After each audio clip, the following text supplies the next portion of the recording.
नमस्कार, आप देख रहे हैं कालचक्र और मैं हूं आपके साथ अंजलि आनंद और मेरे साथ हैं प्रश्न कुंडली विशेषज्ञ पंडित सुरेश पांडे जी। बहुत बहुत स्वागत है पंडित जी। धन्यवाद। अगर आप भी शादी की सालगिरह रात में मनाते हैं, अगर आप भी अपना जन्मदिन रात को मनाते हैं, अगर आप भी रात 12 बजे ही केक काटते हैं, तो हो जाए सावधान और ध्यान से देखिए कालचक्र। तो जी हाँ, किसी भी व्यक्ति के लिए उसका बर्थडे उसके लिए यादगार दिन रहता है और आज के इस दौर में लोग अलग अलग स्टाइल से अपना या अपने खास का बर्थडे सेलिब्रेट करते हैं। कुछ लोग पूरी रात बर्थडे पार्टी करते हैं तो कुछ लोग ठीक रात 12 बजे ही केक काटते हैं। लेकिन क्या आपको पता है कि देर रात बर्थडे सेलिब्रेट करने से आपको फ्यूचर पर इसका बुरा प्रभाव होता है? अगर आप भी अपना या अपने किसी खास का बर्थडे सेलिब्रेट करने का प्लान कर रहे हैं तो उससे पहले आज का हमारा ये खास शो देखिए, क्योंकि बर्थडे सेलिब्रेट करने से पहले आपको किन बातों का रखना है खास ख्याल, यही आज कालचक्र में पंडित जी आपको बताने वाले हैं। साथ ही आपका भी कोई सवाल है तो आप हमें फोन कर सकते हैं। हमारा नंबर है 0120665241, जो कि आपके टेलीविजन स्क्रीन पर भी फ्लैश हो रहे हैं। तो आज हम बर्थडे से जुड़ी बेहद दिलचस्प और खास चर्चा कर रहे हैं और ऐसे में अगर आप भी अपने बर्थडे को अपने लिए शुभ बनाना चाहते हैं और अपने कमजोर ग्रहों को मजबूत करना चाहते हैं, अपनी सोई तकदीर को जगाना चाहते हैं, तो अपने बर्थडे पर करें कुछ खास उपाय। कौन से हैं वो उपाय, आइए हम जान लेते हैं पंडित जी। पंडित जी, मुझे लगता है हर कोई, चाहे अपने बच्चे का हो, अपने खास और खुद का भी, बहुत अच्छे से बर्थडे सेलिब्रेट करते हैं। लेकिन मुझे लगता है आज हमारे दर्शकों को एक अलग जानकारी मिलेगी। ठीक है, हम अपने तरीके से सेलिब्रेट करते हैं, केक काटते हैं, लेकिन क्या उससे खास उपाय हो जिससे उनका आने वाले भविष्य भी अच्छा हो और ग्रह जो कमजोर हो वो भी अच्छा हो? ये उपाय आप बताएं। देखो भाई, जन्मदिन जो होता है ज्योतिष शास्त्र के दृष्टि से जन्मदिन के हिसाब से वर्षफल बनाया जाता है जी। वर्षफल बनाने की विधि ये है कि आपके जन्म के समय सूर्य जितने राशि अंश कला विकला पर था जी, उतने राशि अंश कला विकला पर जब सूर्य आएगा तो आपका नया वर्षफल बनेगा। अच्छा। उस वर्षफल में ग्रहों की क्या स्थिति होगी, उसके अनुसार उस वर्ष का आपके जीवन में फलादेश होगा। तो वर्ष का वह क्षण जब सूर्य के सारे राशि अंश कला विकला मैच करते हैं, कितने बजकर कितने मिनट पर मैच करते हैं, वो क्षण आपके लिए महत्वपूर्ण होता है। अच्छा।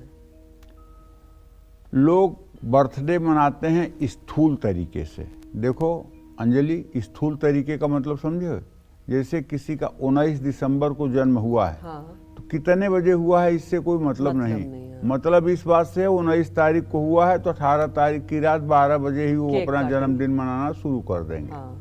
जबकि अगर आप थोड़ी सी जानकारी करें, किसी ज्योतिषी से परामर्श लें, तो आपको पता चलेगा कि ये जन्म समय आपका जो है, ये जन्मदिन मनाने का अवसर आपके कितने बज के कितने मिनट पर होगा। अच्छा, ये भी बता दिया जाता है? हाँ, ये भी बताया जाता है। अच्छा, अच्छा। ठीक है।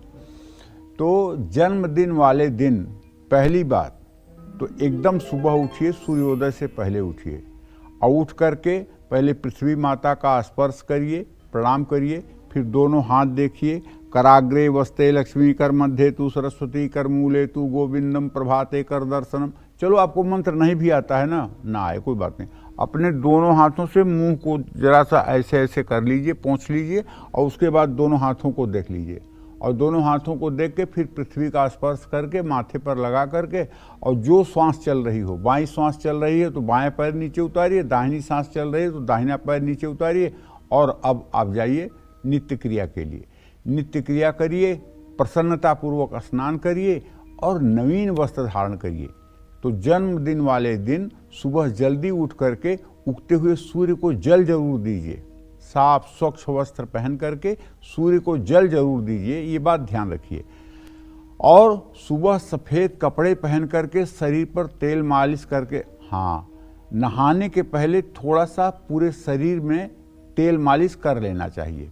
मंगलवार का दिन हो तो सरसों का तेल मालिश न करें, रविवार का दिन हो तो सरसों का तेल मालिश न करें, और दूसरे दिनों में सरसों के तेल का मालिश करके स्नान कर सकते हैं। लेकिन अगर मंगलवार को या रविवार को आपका जन्मदिन पड़ रहा है तो आप सरसों के तेल का मालिश न करके आप बादाम का तेल अपने शरीर में लगा करके और स्नान करें, साबुन लगा करके स्नान करें। अगर आप रोज़ साबुन नहीं लगाते हैं तो कम से कम अपने बर्थडे के दिन आप साबुन जरूर लगाइए। और स्नान करके नए कपड़े पहनिए, बिल्कुल नए कपड़े जो धुले हुए हों उन्हें पहनिए। ऐसा नहीं कि दर्जी के यहाँ से आया हुआ कपड़ा है और रखा हुआ है आपने पहन लिया, गलत। इसमें नकारात्मक आभा मंडल छिपा होता है। इस कपड़ा जब सिल करके आए तो इसे धुलवाना चाहिए, धोना चाहिए, और फिर इसको मतलब कि अच्छे से बना करके तब इसको धारण करना चाहिए। धारण करने से पहले अपने कपड़े को अपने पूजा स्थान में लेकर जाना चाहिए और प्रभु को निवेदित करना चाहिए, प्रभु यह वस्त्र आपके श्री चरणों में निवेदित है, अब मैं इसे अगर आपकी आज्ञा हो तो धारण करूं। उसके बाद नया कपड़ा धारण करना चाहिए। तो अपने जन्मदिन पर अपने मुख्य ग्रह, खास करके अपने लग्नेश, भाग्येश और पंचमेश, इन 3 ग्रहों की पूजा जानकारी करके जरूर करनी चाहिए। और खाली पेट रहते हुए अपने इष्ट देव की उपासना करनी चाहिए, क्योंकि इष्ट सबके अलग अलग हैं। कोई दुर्गा को इष्ट मानता है, कोई काली को इष्ट मानता है, कोई त्रिपुर सुंदरी को इष्ट मानता है, कोई शिव को इष्ट मानता है, कोई राधा रानी को इष्ट मानता है, कोई कृष्ण को इष्ट मानता है, कोई राम को इष्ट मानता है, तो कोई विष्णु को इष्ट मानता है। इस तरह से कोई हनुमान जी को इष्ट मानता है, कोई गणेश जी को इष्ट मानता है। तो सबके अपने अपने अलग अलग इष्ट देव हैं। एक ही परिवार में अगर आप ध्यान से देखें तो अलग अलग देवताओं में अलग अलग लोगों की रुचियां होती हैं। तो अपने बड़ों से अपने मुख्य ग्रह के रंग के कपड़े लेकर के आपको उसको धारण करना चाहिए। अपने जन्मदिन वाले दिन अपने पुराने कपड़े, जूते किसी ज़रूरतमंद को, ऐसा भी ना हो कि जो बहुत ख़राब हो, हाँ केवल पुराना हो, थोड़ा पुराना हो, उसको पहले से ही धुलवा करके अच्छा करके रख लीजिए और किसी ज़रूरतमंद व्यक्ति को दीजिए जो पा करके प्रसन्न हो जाए। ऐसा नहीं किसी के ऊपर ले जा करके थोप दीजिए कि मेरा एक कपड़ा ले लो, ठीक है। और मार्केश की दशा चल रही हो, मार्केश मतलब द्वितीय सप्तम स्थान का स्वामी कुंडली में जो होता है वो मार्केश कहलाता है। वो मृत्यु तुल्य कष्ट देता है और कभी कभी अगर ज़्यादा अनिष्ट हो जाए तो इस दशा में मृत्यु भी होती है, दुर्घटना भी होती है।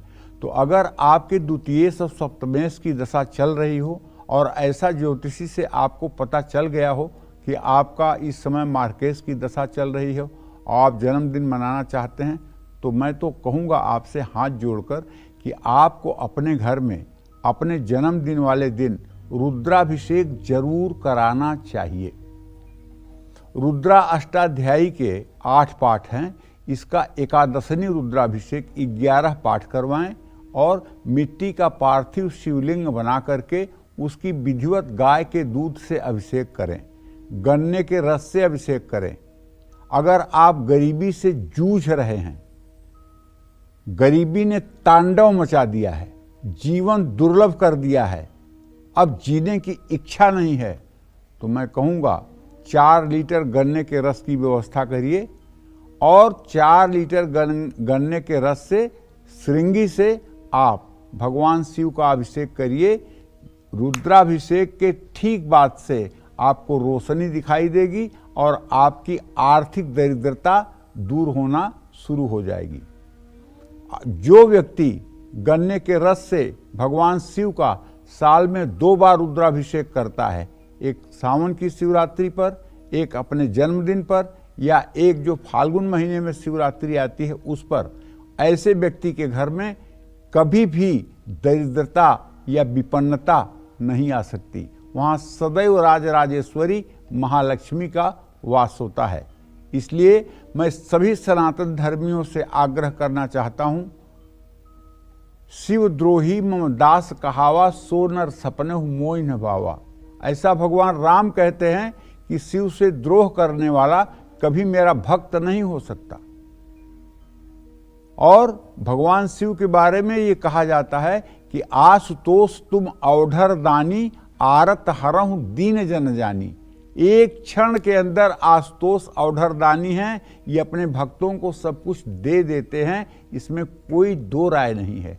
इसलिए समस्त लोगों को चाहिए कि अपने जन्मदिन पर रुद्राभिषेक का आयोजन जरूर करें, जिसमें 3 ब्राह्मणों को बुलाएं, 11 पाठ रुद्राष्टाध्यायी के कराएं, और यदि आपको पैसा चाहिए तो गन्ने के रस से अभिषेक करें, अगर आपको संतान चाहिए तो दूध से अभिषेक करें, और अगर आपको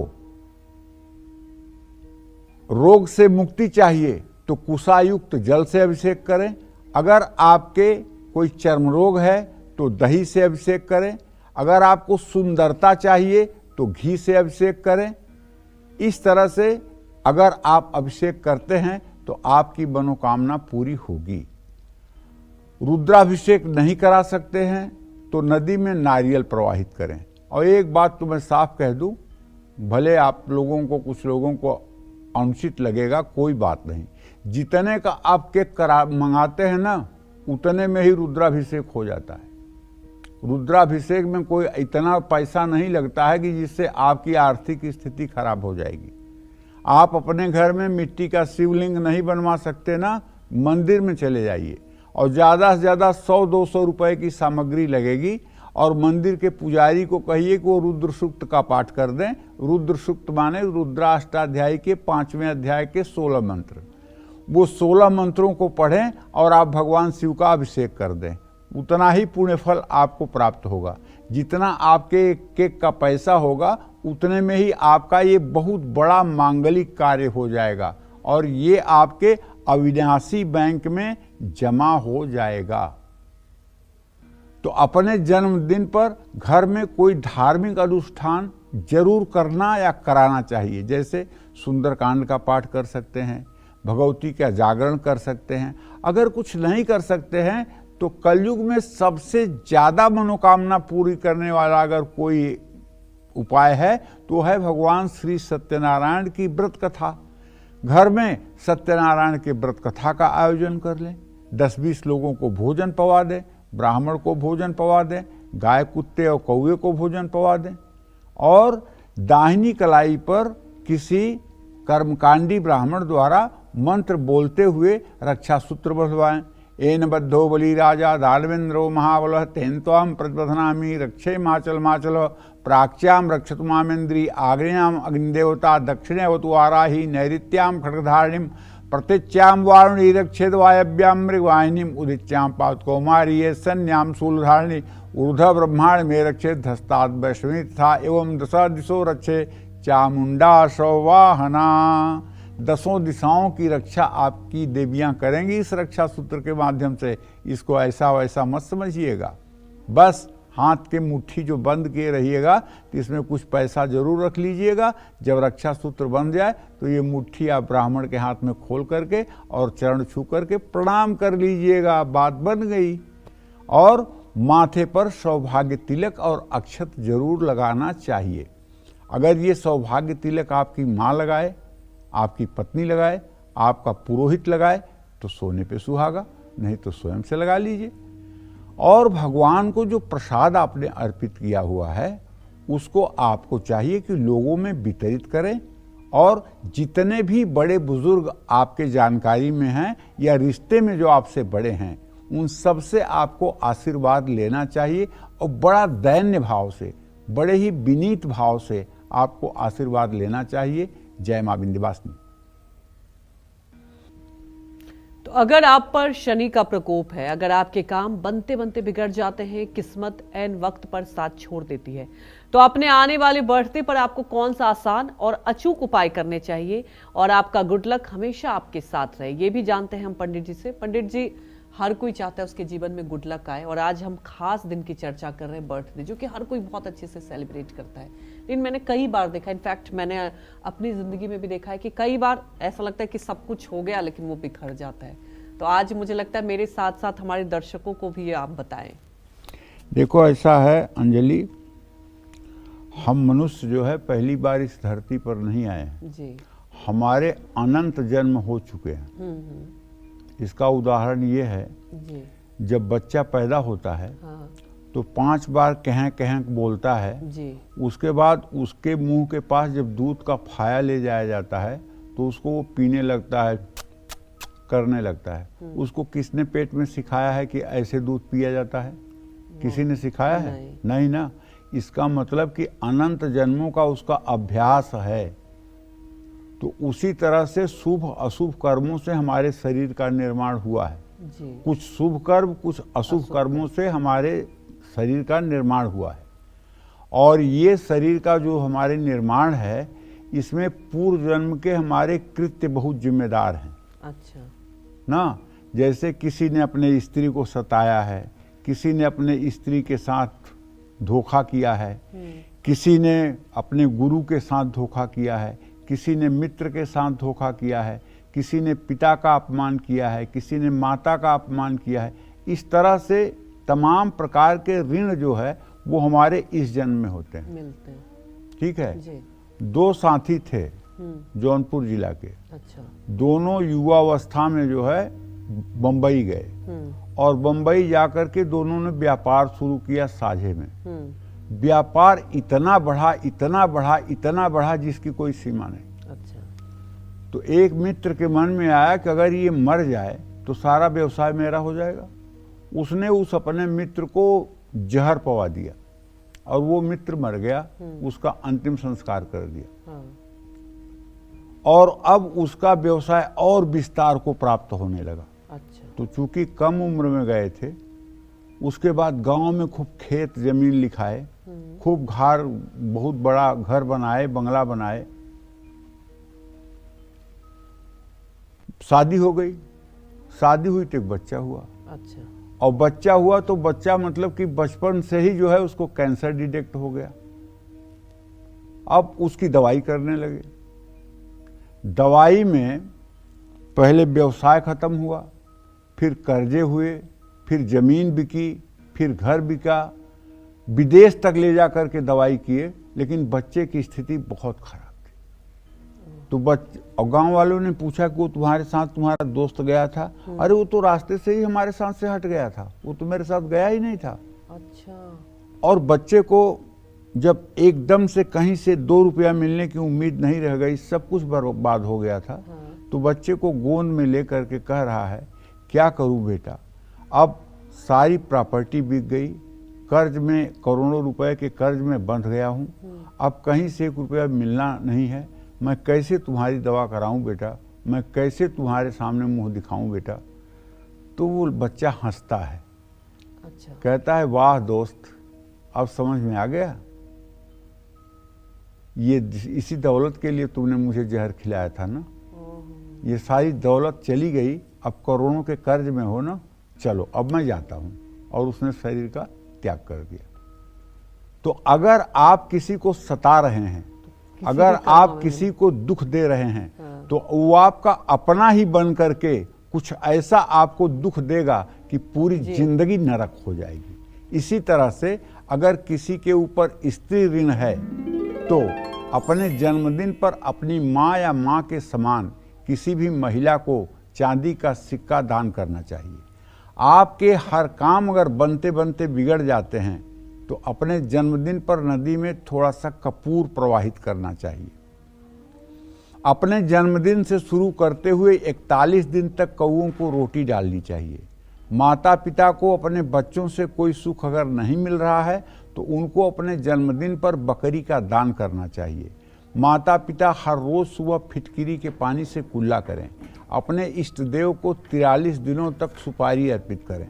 अगर आप पर 7.5 या शनि की ढैया चल रही है तो अपने जन्मदिन पर एक स्टील के कटोरे में सरसों का तेल भर लें, उसमें अपनी परछाई देख करके और उसे किसी जरूरतमंद को दान कर दें। अगर हो सके तो गौशाला, अस्पताल या नेत्रहीन लोगों को अन्न और वस्त्र दान करें। ऐसा करने से आपकी आर्थिक स्थिति अच्छी होगी, आपकी आयु, विद्या, यश और बल में वृद्धि होगी। अपने जन्मदिन पर एक पेड़ तो कम से कम जरूर लगाना चाहिए। एक पौधा आपको अपने हर जन्मदिन पर लगाना चाहिए। कभी आपने आंवले का पेड़ लगा दिया, कभी आपने बेलपत्र का पेड़ लगा दिया, कभी आपने तुलसी लगा दिया, कभी आपने पीपल लगा दिया। देव वृक्ष आपको लगाने चाहिए। अरे प्रकृति तो तुम्हारे कदम चूमेगी, सफलता तो तुम्हारे चरणों में लौटेगी। तुम केवल हर साल एक देव वृक्ष का रोपण करके देखो तो सही। जैसे जैसे आपके लगाए हुए पेड़ पौधे बड़े होंगे, वैसे वैसे आपका भाग्योदय तेजी के साथ होगा। और अगर विश्वास नहीं है तो कभी पीपल को नुकसान पहुंचा के भी देख लेना। अगर 7 पीढ़ियां औकात में न आ जाएं तो समझ लेना अनाथाश्रम या वृद्धाश्रम में अन्नदान और फल का दान श्रद्धा पूर्वक करना चाहिए। ऐसा करने से आपके जीवन में मां अन्नपूर्णा की कृपा हमेशा बनी रहेगी। जय मां विंध्यवासिनी। अपने या अपने किसी खास के बर्थडे को यादगार बनाने की ख्वाहिश हर कोई रखता है, लेकिन इसके चक्कर में कई बार हम ऐसी भूल कर जाते हैं जिसका परिणाम हमको जीवन भर ही भुगतना होता है। और ऐसे में आपको किस तरह से अपना बर्थडे सेलिब्रेट करना चाहिए, इस पर खास जानकारी दे रहे हैं आज पंडित सुरेश पांडे जी। तो चलिए हम चर्चा को भी आगे बढ़ाते हैं और पंडित जी से ही जानते हैं कि बर्थडे से जुड़ी वो खास बातें जिन पर हमें गौर करना चाहिए। बताएं पंडित जी। देखिए भाई, एक बात कहूँगा, अपने जन्मदिन पर न तो नाखून काटना चाहिए, न भूल करके भी मांसाहार का सेवन करना चाहिए। ऐसा करने से रोग और विवाद का सामना करना पड़ेगा और आने वाला वर्ष आपके लिए दूभर कर देगा, आपका जीना दूभर कर देगा। और अपने जन्मदिन पर आपको चाहिए किसी साधु संत या किसी भिक्षुक का अपमान आपको बिल्कुल नहीं करना चाहिए। कोई अगर आपके दरवाजे पर आ जाता है तो उसे भी खाली हाथ नहीं जाने देना चाहिए। जन्मदिन पर नशा करने से शनि के बुरे प्रभाव झेलने पड़ते हैं। जन्मदिन पर किसी से भी लड़ाई झगड़ा नहीं करना चाहिए। अपने जन्मदिन पर गर्म पानी से स्नान नहीं करना चाहिए। गुनगुने पानी से आप स्नान कर सकते हैं। अपने जन्मदिन में पानी में थोड़ा सा गंगा जल मिला करके ही स्नान करना चाहिए। अपने जन्मदिन पर दीपक मुंह से फूंक करके कभी भी नहीं बुझाना चाहिए। अब लोग क्या करते हैं, मोमबत्तियों को तो फूंक के ही बुझाते हैं। यहाँ मेरे कहने का यही आशय है कि जो मोमबत्तियाँ आप फूंक करके बुझाते हैं, ये मतलब शुभ संकेत नहीं है। ये सनातन धर्म का इशारा नहीं है। ये पश्चिमी सभ्यता की संस्कृति है, ये भारत की संस्कृति नहीं है। आप इसका अंधाधुंध अनुसरण कर रहे हैं, लेकिन ये बहुत अच्छा नहीं है। और मुझे पता है आप मेरे कहने से नहीं मानेंगे। आप मोमबत्तियाँ जलाएंगे भी, फूंकेंगे भी, बुझाएंगे भी। करिए, आपकी जिंदगी है, आप अपनी जिंदगी के खुद स्वामी हैं। दुख सुख जो आएगा उसे आप भोगेंगे। लेकिन हमारा तो कार्य है कि हम समाज को सही बात बताएं। अगर आप लोगों में से कोई एक व्यक्ति भी इस बात को मान लेगा तो मेरा प्रयास सार्थक होगा। सनातन धर्म का थोड़ा सा एक जो मतलब हिस्सा है उसकी जानकारी आप तक पहुंच जाएगी। जय मां विंध्यवासिनी।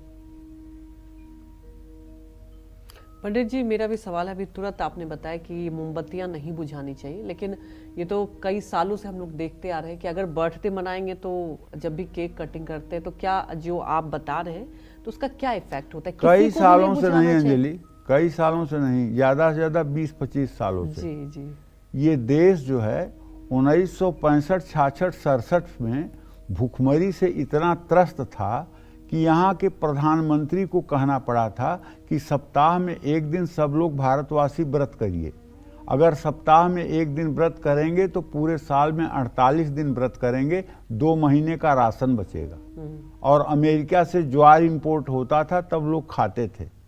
1970 में जब हरित क्रांति इंदिरा गांधी लाई हैं, उसके बाद से ये देश जो है अन्न से अपने ऊपर मतलब कि जो है स्वावलंबी हुआ है। नहीं 3 साल का जो अकाल 65, 66, 67 का था, उस अकाल को जिसने देखा होगा। जन्मदिन की बात तो बहुत दूर की है, जन्मदिन तो बहुत दूर की बात है। विवाह और शादी में भी लोग फंक्शन को कितने सीमित ढंग से निपटाते थे, उसकी कोई सीमा नहीं।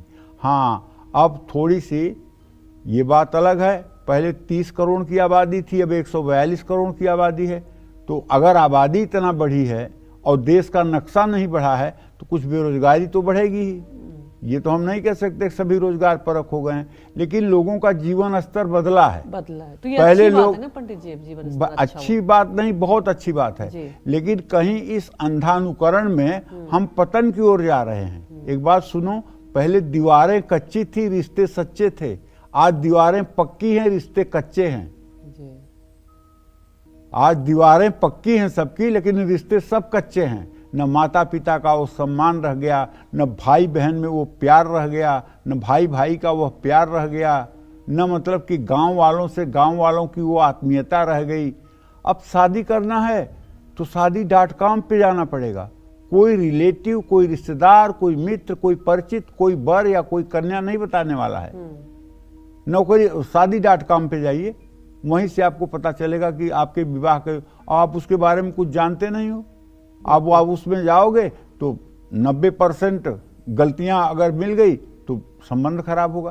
तो कहने का आशय हमारे ये है, देखिए कि हम लोगों के बचपन में तो जन्मदिन क्या होता है हम जानते ही नहीं, क्योंकि हमारी गरीबी में परवरिश हुई है।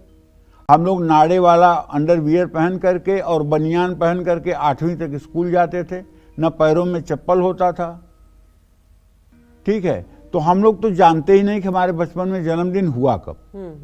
हाँ, जब 40-42 साल के हुए, बेटा जानकार हुआ, तो उसने हमारे नाम पे जन्मदिन के दिन विंध्यवासिनी में जाकर के हलवा चना वहाँ दर्शनार्थियों में बंटवा दिया। अच्छा। मैंने तो कुछ नहीं किया, लेकिन उसने ये किया जा करके। तो मैंने रोका भी नहीं कि उसकी इच्छा है तो उसकी इच्छा को नहीं रोकना चाहिए। वहाँ माता को भोग लगा करके और दर्शनार्थियों में बंटवा दिया। तो चलो ठीक है भाई, तुम्हारी इच्छा है तुम करो। लेकिन मैं अपनी स्वयं की बात कह रहा हूँ, ना तो मैं मोमबत्ती बुझाता हूँ, ना तो मैं केक काटता हूँ। हाँ, अपने इष्ट देव की पूजा उपासना करता हूँ, बड़े बुजुर्गों का आशीर्वाद लेता हूँ। हाँ, अगर कोई साधु संत मिल जाए तो उसका पैर धो करके थोड़ा सा जल अपने मुंह में डालता हूँ, अपने शरीर पे छिड़कता हूँ, अब वो जल अपने पूरे परिवार के ऊपर छिड़कता हूँ, अपने पूरे घर में छिड़कता हूँ। ठीक है, भक्ति का दीप और प्रेम की बाती, साधु संग करहु दिन राती। अगर जीवन को सफल बनाना है तो भक्ति का दिया ले लीजिए, उसमें प्रेम की बाती डाल दीजिए और साधु संग दिन राती करिए। निश्चित रूप से आपके जीवन में उजाला हो जाएगा। समझ रही हो? हाँ, तो बस यही कहना चाहता हूँ। तो देखिए, जैसा कि हम लोग चर्चा कर रहे हैं, आप अपने बर्थडे को कैसे सेलिब्रेट करते हैं, क्या करते हैं। पंडित जी, आजकल तो ये फैशन है, जहाँ भी हम लोग यही चर्चा करते हैं, लोग रात को केक काटते हैं, कॉकटेल पार्टी भी करते हैं, लोगों दोस्तों को बुलाते हैं, डांस मस्ती सब चलता है, लेकिन कॉकटेल भी बहुत ज़्यादा आजकल फैशन में है। तो क्या आपको लगता है कि अगर ऐसे हम लोग सेलिब्रेट करेंगे तो उससे फ्यूचर पर क्या असर होता है? क्या वाकई ये सेलिब्रेट करने से फ्यूचर पर बुरा असर होता है? क्योंकि हम लोग तो सेलिब्रेट करते हैं, जो भी हमारी जनरेशन आप कह लें, उन्हें तो ये लगता है कि चलो बर्थडे आया है तो अच्छे से दोस्तों में सेलिब्रेट करें, रात को केक काटना एक फैशन सा ही समझ लीजिए आप। देखो, पहली बात तो ये समझाना चाहता हूँ तुमको कि संस्कृति और सभ्यता दो शब्द है जी। संस्कृति वो होती है जो अपना स्वरूप नहीं बदलती है और निरंतर एक रूप में चलती है। अच्छा। और सभ्यता वो है जो युग, समय और काल के अनुसार परिवर्तित होती रहती है। आज के 25-30 साल पहले लोगों को जब किसी प्रकार का निमंत्रण दिया जाता था तो जमीन पर टाट बट्टी बिछा करके लोगों को बैठाया जाता था और पत्तल पर सबको भोजन पवाया जाता था। लेकिन इधर 10-15 सालों में चाहे मृतक भोज हो चाहे विवाह की पार्टी हो, दोनों में स्टॉल लगे हुए हैं। आप अपने हाथ से जाइए, खाइए और चाहे मत खाइए। ठीक है, तो वो तो हमारी संस्कृति है कि शिवलिंग पर रुद्राभिषेक होता था, आज भी होता है। दूध दही घी से होता था, आज भी होता है। वो हमारी संस्कृति है जी। ठीक है, विवाह हमारी संस्कृति है, उसमें फेरे होंगे तो होंगे, अग्नि जलेगी तो जलेगी। लेकिन जो सभ्यता है वो बदल रही है। हाँ। तो इसी तरह से अब पूरा विश्व चूंकि जो है एक जैसा हो गया है मीडिया के माध्यम से, और सारी चीज़ें मीडिया के माध्यम से देश विदेश की भी बातें पता चलती हैं, तो उसका अंधानुकरण लोग बिना उसके परिणाम को सोचे कर रहे हैं। हाँ, परिणाम ना जानते हुए एक ठीक दूसरे है। को देख। हाँ, अब यहाँ मातृ दिवस मनाया जाने लगा, पितृ दिवस मनाया जाने लगा, फ्रेंडशिप डे मनाया जाने लगा, मतलब उसको क्या कहते हैं, वैलेंटाइन हाँ डे, वैलेंटाइन डे मनाया जाने लगा। हाँ। तो ये सब दिन पहले नहीं यहाँ मनाए जाते थे। यहाँ 365 दिन भगवान राम और कृष्ण का ही होता था। जी। तो रात 12 बजे से 3 बजे के बीच के समय को निशीथ काल माना गया है। आजकल ज़्यादातर लोग ठीक 12 बजे रात यानी निशीथ काल में जन्मदिन या सालगिरह मनाते हैं।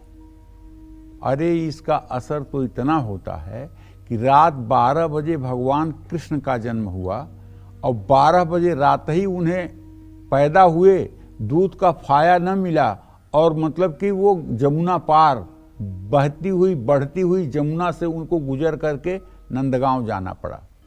12 बजे रात पैदा होने पर अगर भगवान को इतनी दिक्कत हो सकती है, तुम तो मनुष्य हो यार, अपने जन्मदिन की शुरुआत 12 बजे रात करके क्या कहना चाहते हो? ये प्रेत बेला होती है। इस समय प्रेत अपने पूरी चरम अवस्था पर होते हैं। ये प्रेतकाल है, इसको प्रेतकाल कहते हैं। शास्त्रों के अनुसार 12 से 3 बजे के बीच नेगेटिव एनर्जी बहुत ज़्यादा होती है। इस समय कलयुग का वास होता है। जितना भी चोरी, डकैती, हत्या और बुरे कार्य होते हैं सब 12 बजे से 3 बजे के बीच में होते हैं। बुरी शक्तियां प्रभावित होती हैं। आज रात 12 से 3 बजे के बीच जन्मदिन या विवाह का वार्षिक, जिसको कहते हैं वार्षिक उत्सव, सालगिरह, एनिवर्सरी, हाँ एनिवर्सरी कहते हैं ना शादी के, सालगिरह, हाँ एनिवर्सरी, ये केक काटने से हमारे जीवन पर बुरी शक्तियों का प्रभाव बढ़ने लगता है। लोग जन्मदिन की पार्टी में मदिरा और मांस का सेवन करते हैं। अरे बाप रे, ऐसा करने से निगेटिव एनर्जी नहीं बढ़ेगी, दुख नहीं आएगा, सुख चाहते हो, जीभ के इतने अधीन हो गए हो, इन इंद्रियों के इतने अधीन हो गए हो, अब बुरा असर पड़ेगा तो कहोगे मेरे ग्रह साथ नहीं दे रहे हैं, मुझे बहुत स्ट्रगल करना पड़ रहा है, अपना खान पान नहीं देख रहे हो, अपना आचार विचार नहीं देख रहे हो, अपने स्वाध्याय को नहीं समझ रहे हो, अपने शास्त्रों की बात नहीं देख रहे हो, अपने ऋषि महर्षियों की बात पर अमल नहीं कर रहे हो, सात्विक ढंग से जीवन नहीं जी रहे हो, और जब बुरा हो रहा है तो भगवान को दोष दे रहे हो।